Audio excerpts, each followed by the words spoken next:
negara-negara tetangga kita efisien. Sekali milih anggota DPRD, sekali milih, ya sudah. DPRD itulah milih gubernur, milih bupati. Dari dulu saya pernah mengatakan pilkadanya asimetris. Salah satunya melalui DPRD kan. Kalau DPRD itu demokrasi juga, tapi demokrasi perwakilan. Pemilihan oleh DPRD itu tidak melibatkan langsung suara rakyat. Potensi korupsinya juga tinggi, kurang demokratis menurut saya.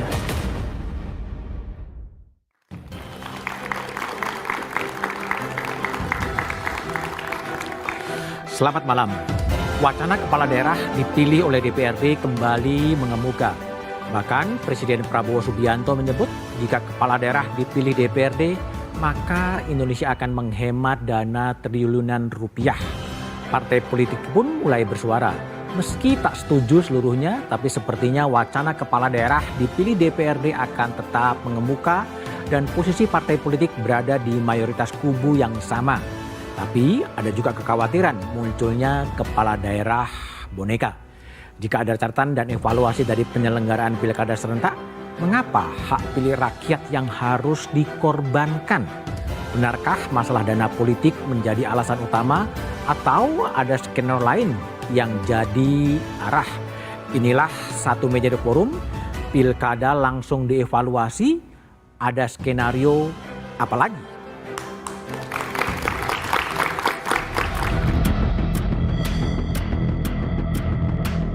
Wacana kepala daerah kembali dipilih DPRD, tidak langsung dipilih rakyat, kembali mengemuka.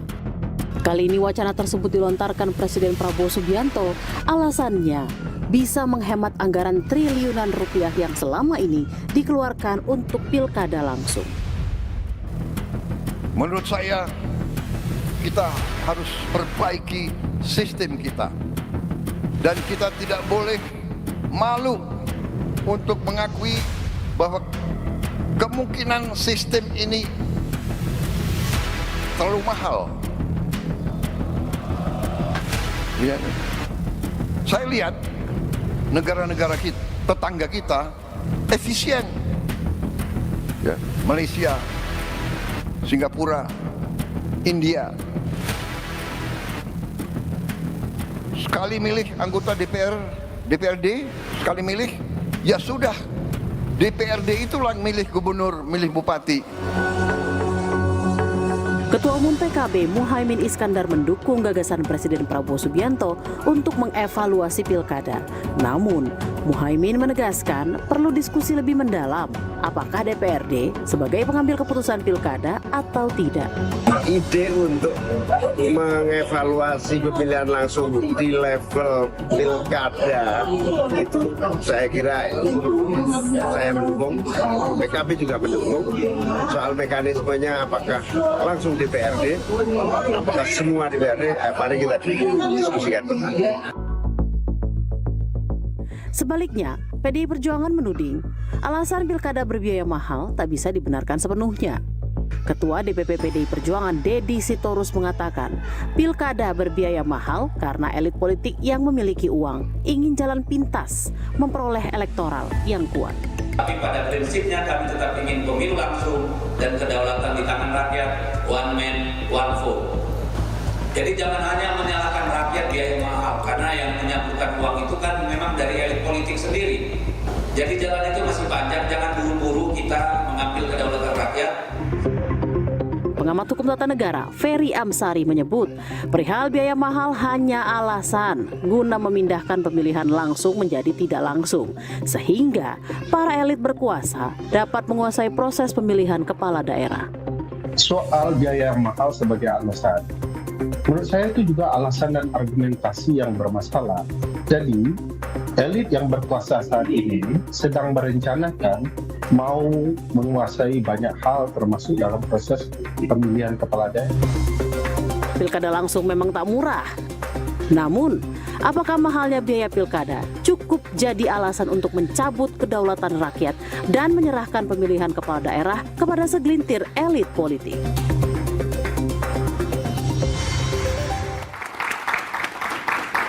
Pilkada langsung dievaluasi, ada skenario apa lagi, itulah tema Satu Meja The Forum malam ini. Telah hadir di studio di ujung sebelah kanan Ahmad Doli Kurnia, malam Bang Doli, Wakil Ketua Balik dari fraksi Partai Golkar.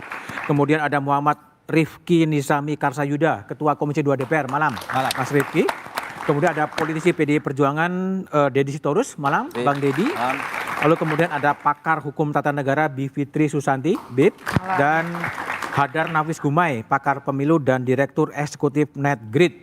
Ya, di sambungan Zoom nanti ada Bupati terpilih Trenggalek Nur Arifin dan Cabub Kutai Kartanegara Awang Yakub Lukman. Bang Doli, saya tanya terlebih dahulu. Pak Prabowo udah mengatakan mahal, tidak efisien, udah kembali ke DPRD dan diucapkan di acara Partai Golkar. Golkar sudah setuju? Saya menangkap pidato Pak Presiden itu sebenarnya tidak sesempit itu. Ya. Jadi gini Mas Budiman ya, saya mau masuk dari hal yang besar dulu ya. Kita ini sudah 26 tahun melaksanakan, dimasuk di era reformasi. Sudah 6 kali pemilu ya. Jadi seharusnya kita sudah bisa memaknai demokrasi itu bergeser dari hanya sekedar prosedural menjadi yang substansial. Apa yang substansial itu? Misalnya apakah, jadi gini, demokrasi itu kan cuma instrumen penting, instrumen inti untuk menyampaikan kepada tujuan.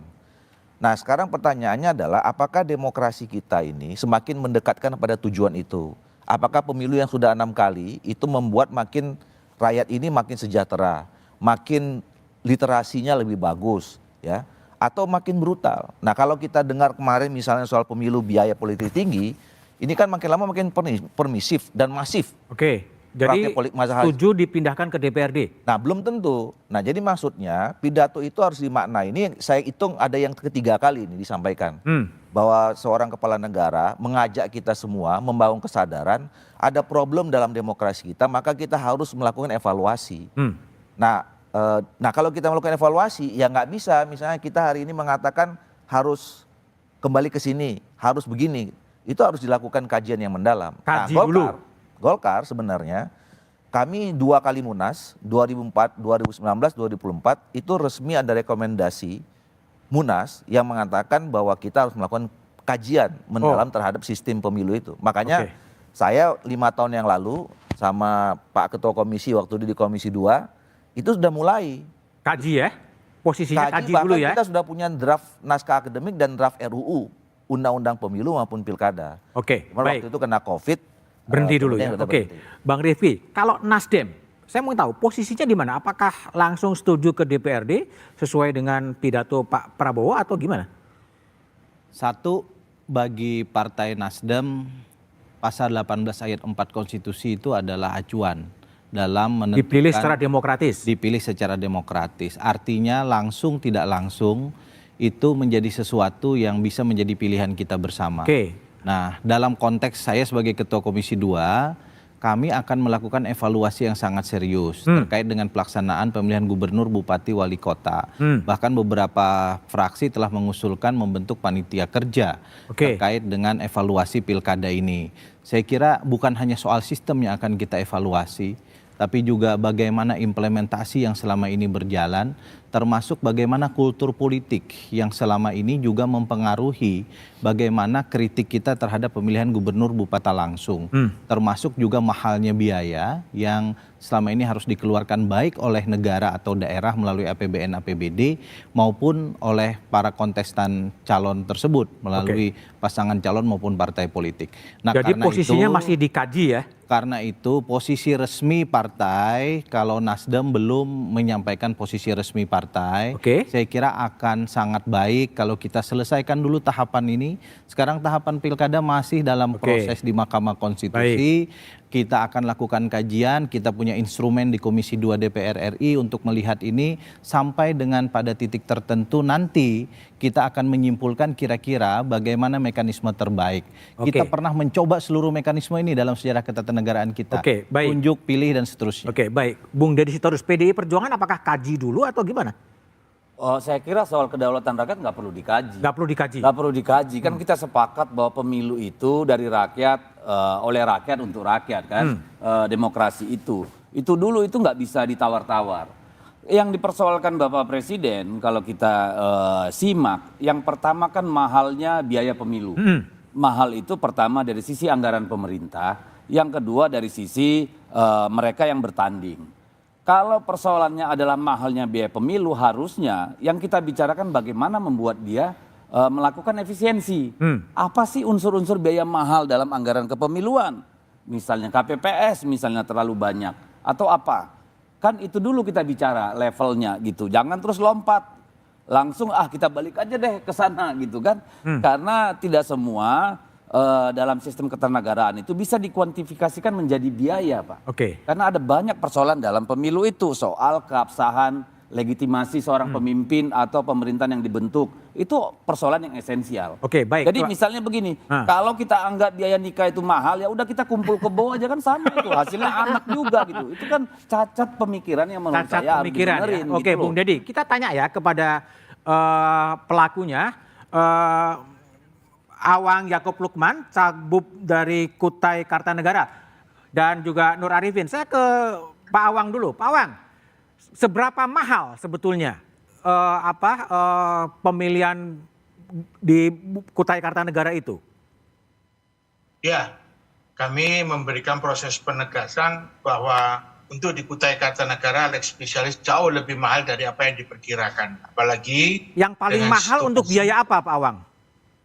Ya, biaya ketika kita maju pada kepentingan kita sebagai calon. Kemudian yang kedua adalah sistem yang dibangun oleh pemerintah itu sendiri juga tidak efisien tadi yang dikatakan oleh Pak dari PDI Perjuangan tadi. Bisa dikonkretkan nggak yang paling mahal biaya apa?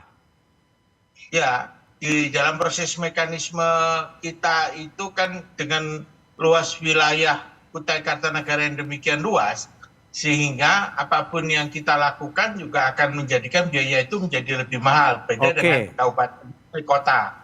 Jadi dalam posisi itu Anda setuju dengan dipilih langsung atau dipilih DPRD? Kami akan berangkat daripada proses konteks evaluasi yang terlebih dahulu, tapi pada prinsipnya permusyawaratan perwakilan seperti yang disampaikan oleh Pancasila sila yang keempat itu menjadi semacam satu proses dasar pemikiran kita, Pak. Artinya? Ya jelas, pemilihan secara langsung di DPR juga merupakan representasi yang terbaik. Jadi dikatakan oleh Pak Prabowo, saya pikir sudah cukup jelas. Kita tidak menafikan bahwa apa yang telah terjadi pada saat Orde Baru pada saat yang lalu. Dipilih oleh DPRD ya Pak Awang ya? Kira-kira kalau Pak Awang gitu. Saya pindah ke proses mekanisme yang benar. Ke Nur Arifin. Gus Ipin, kalau posisi Anda seberapa mahal Anda ikut pilkada di Trenggalek itu?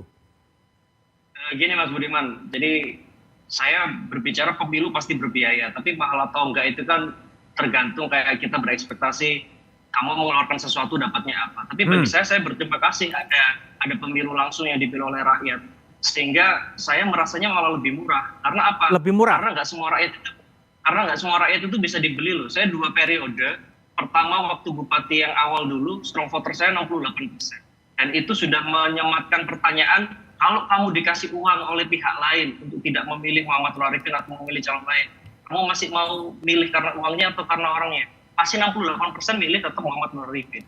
Bahkan yang kedua 82% gitu. Jadi bisa dikatakan bahwa saya berbiaya, iya. Ya sederhananya begini, ada orang yang punya duit, rela menghabiskan miliaran, puluhan miliar untuk koleksi kemewahan, sport cars dan segala macam gitu ya. Masa sih kita ngeluarin sesuatu untuk dalam tanda kutip memperjuangkan cita-cita dan segala macam, itu kan juga nggak harus dikatakan itu sebagai sesuatu hal yang mahal gitu. Kalau bagi saya pasti berbiaya iya, tapi kalau kamu punya kompetensi lain itu jadi nggak ada pengaruhnya gitu. Jadi bagi Anda lebih senang dipilih DPRD atau dipilih langsung oleh rakyat?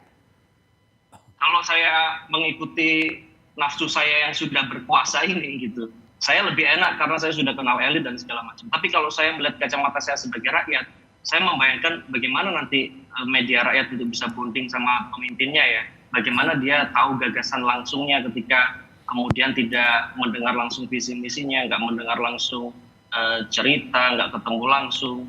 Jadi saya lebih cenderung bahwa ya pasal 1 ayat 2 dan juga pembukaan undang-undang kita bahwa negara Republik Indonesia berkedaulatan rakyat berdasarkan ketuhanan dan seterusnya gitu. Dan pasal 1 juga menyebutkan artinya tetap dipilih langsung oleh rakyat ya Gus Ipin?